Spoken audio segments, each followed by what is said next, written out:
an ass, but he's not a dumbass. He had to know that this was I light at the club with one stanza. Niggas getting their hands up, chicks come out their pants. What?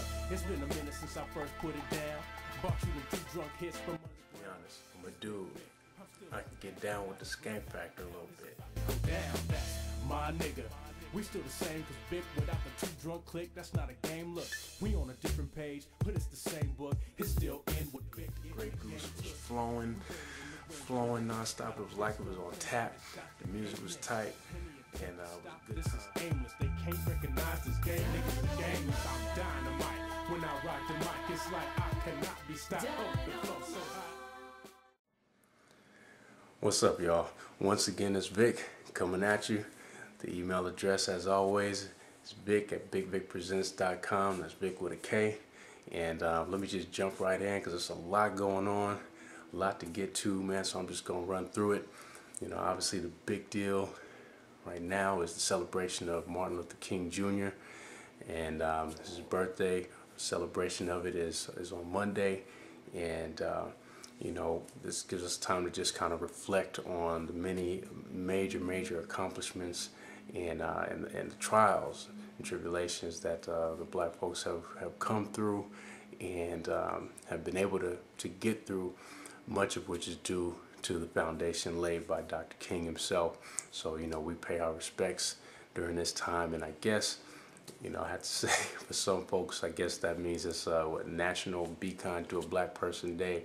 You know, I mean, obviously I'm being funny, but you know, I got my little one, man. He did a little program. You know, the school's doing a tribute to Dr. King, and which is great. You know, teaching the kids about history the way it's supposed to be taught, and you know, a little poetry thing. And obviously, he's one of the few brown people in his school, so you know, I come to watch him do his thing, and you know, some of the parents are like, "Oh, hey, can you see? Can you see? I can move out the way for you. I'll just step right over here so you can front row." You know, hey, you know, I'm not hating. I'm not trying to be mean or facetious, man. It's just interesting to me and kind of comical. Much appreciated, you know. But yeah, and it does make you think, man. It had me thinking, like, wow.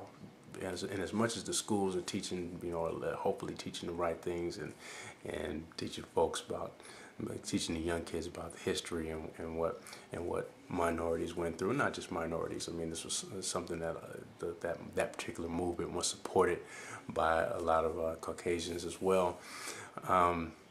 But it makes you wonder about the ones who aren't on that side of the spectrum. You know, there are kids who are at home on MLK Day, and you know, and their parents are telling them, "Hey, look, I don't care what they teach you in that school.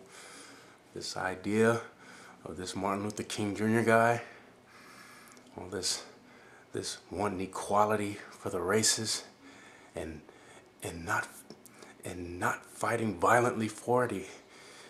He stood out there, and you know, the kids probably like, "Well, Daddy, what did he do?" And that nigger, you know, he stood out there and he fought for equality. Well, how did he fight? He had speeches and marches, and they sprayed him with hoses and beat him with bats, and they didn't fight back. Those damn niggers.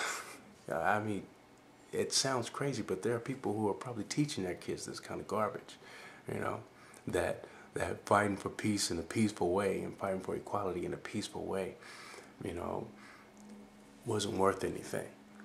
And that this man who led that struggle, at least in that era, you know, wasn't worth anything.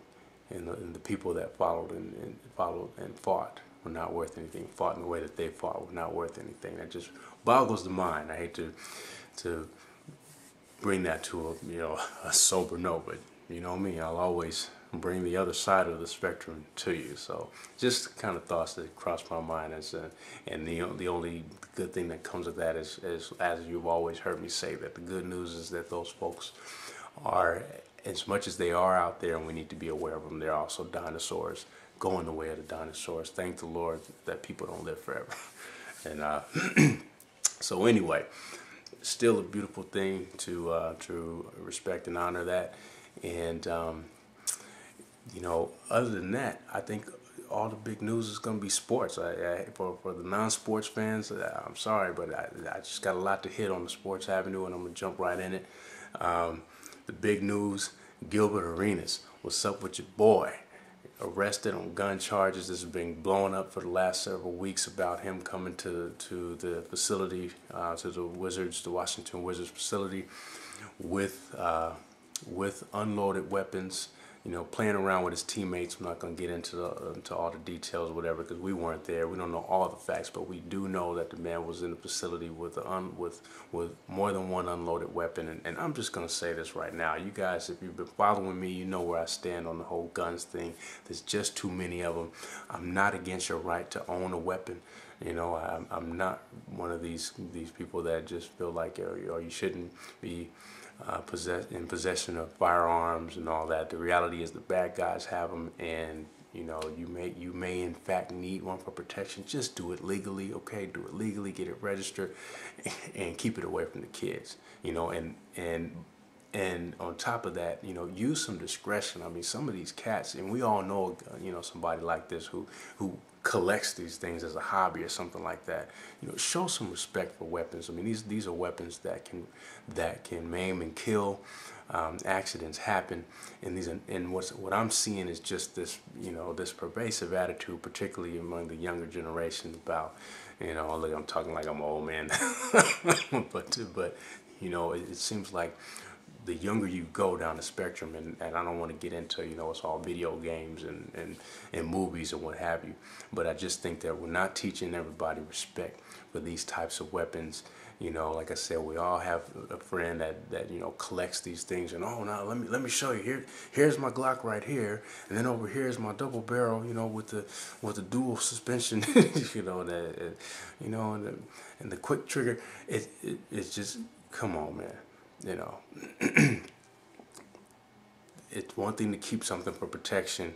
It's another thing if this is your hobby or whatever. Then that's just you and your freakazoid type of deal.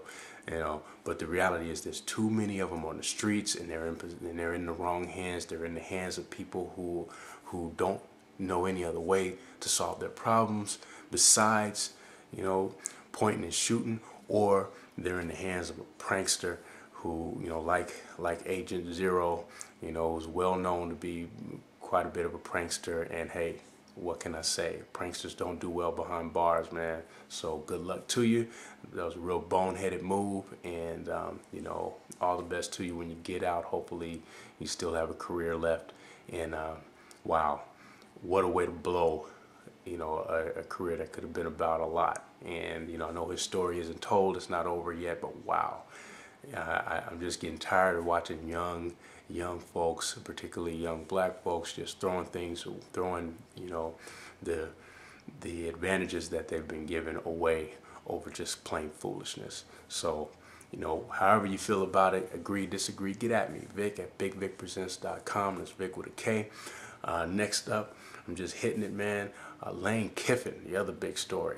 Now, you all know I don't talk a whole lot of college football, but Lane Kiffin came to my attention as a coach, the head coach of the Raiders. Al Davis made a somewhat shocking move, hiring another young, unheard of coach, at least unheard of in the pros, to be the head coach of a professional football team. And he coached the Raiders for about a season and a half, left under a lot of controversy.